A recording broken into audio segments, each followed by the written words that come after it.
বুড়িগঙ্গা নদীর সিমসন ঘাট পুনরায় চালুর দাবিতে আন্দোলনে নেমেছেন নৌকা মাঝিরা।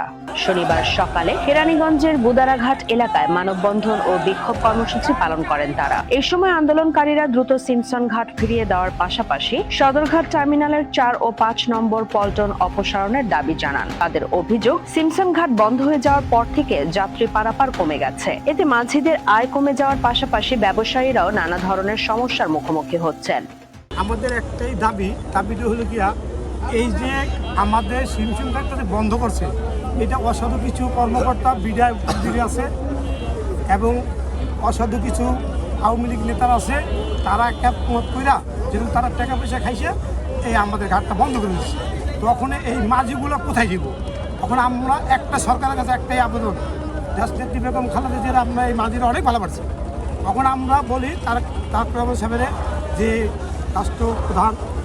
প্রধানমন্ত্রী, তার কাছে আমাদের আবেদন, এবং বাবু গয়েশ্বরচন্দ্র রায় তার কাছে আবেদন, এবং অ্যাডভোকেট দীপন রায় চৌধুরী তার কাছে আবেদন, যে মাঝিদের বাঁচবার জন্য একটা লাইন করে দেবো। তাহলে মাঝিরা তো গরিব মানুষ, এই যে সেই গরিবকে রাখবো না। আওয়ামী লীগ কিন্তু রাখে নাই, কিন্তু বিএনপি রাখবে, আমরা এটা চাই। এখানে দুইটা গার্মেন্টস মার্কেট হয়েছে। এই গার্মেন্টস মার্কেটের মালিকরা তাদের মার্কেট চালু করার জন্য বিগত দিনে ফ্যাসিস্ট আওয়ামী লীগ সরকারের পানিমন্ত্রী এনামুল হক শামীমকে দিয়ে একক সিদ্ধান্তে এই ঘাটটা বন্ধ করানো হচ্ছে। এতগুলি নৌকার মাঝিদের খুব করুণ অবস্থায় জীবনযাপন করতেছে এরা। শুধু মাঝিদের বিষয় না, বাংলাদেশের বৃহত্তম গার্মেন্টস ব্যবসায়ী পল্লী কেরানীগঞ্জ গার্মেন্টস ব্যবসায়ী। এই গার্মেন্টস ব্যবসায়ী এলাকার দুইটা সাইড, এই দুইটা সাইডের ভিতরে আমাদের এই সাইডে বর্তমানে কোনো পাইকার আসতেছে না। দোকানদাররা খুব মন্দায় দিন কাটাচ্ছে। আগের থেকে পাঠাতন করা ঘর ছিল, আপনার টেকেরা পছন্দি পাইনা পছন্দি, ওখান থেকে নৌকা চলাচল করতো। গোদাঘাট থেকে নিত 5 পয়সা করে, 5 পয়সা করে সোজা লয়ে যেত কই পারে সিমসন ঘাটে। সেই ঘাটটা মনে করেন যে ব্যবসায়ীদের সব ধ্বংস করে বদ্ধ করে দিচ্ছে, সব ধ্বংস করে বদ্ধ করে দিচ্ছে। এই ঘাটটা 5 পয়সার আমলের ঘাট, 5 পয়সা আমলের। আজকাল ঘাটটা এটা পুরানা ঘাট।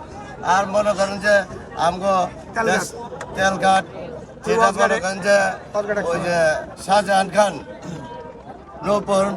নৌপরিবহন মন্ত্রী, সে শাহজাহান খান মনে করেন যে পল্টন দিতে দিতে দিতে দিতে সাম্বাজে ঠেকাই দিছে। আজকে মাঝিদের কত কষ্ট হয় একমাত্র যারা নৌকা চালায় ওরাই বোঝে। গয়েশ্বরদাদা আছে, রিপন দিদি আছে, আমগো ব্যবসায়ী বিন্দু আছে। আপনারা সবাই সহযোগিতা করেন যাতে সবাই শান্তি হালে নৌকা চালায় ভাত খাইতে পারে। দিদা যখন আওয়ামী লীগ সরকার ছিল, কিছু অসাধু ব্যবসায়ী এবং ওই পারে কিছু বিআইডব্লিউ অসাধু লোকজন, তারা এবং লঞ্চ মালিকদের সাথে যোগ সাজস করে আমাদের এই সিমসন ঘাটটা বন্ধ করে দেয়। এবং আমরা দীর্ঘদিন যাবৎ এই এলাকার মানুষ এবং গার্মেন্টস যারা ব্যবসায়ী আছে এবং নৌকার যারা মাঝি মাল্লা আছে, তারা খুবই দুঃখে কষ্টে জীবনযাপন করছে। এবং আমাদের মার্কেটে কোনো ব্যবসা এরকম হচ্ছে না। এবং এই মার্কেট থেকে বিভিন্ন এই মার্কেটের লোকের সাথে আমরা একমত, কারণ ব্যাড ট্যাক্স কিন্তু আমাদের এই মার্কেট থেকে আসে। হাজী আনোয়ার সাহেব এবং দিদি নিপুণ রায়ের কাছে এবং গয়েশ্বরদাদার কাছে যেন আবেদন করে আমাদের যেন এই ঘাটটা পুনরায় দেওয়া হয়।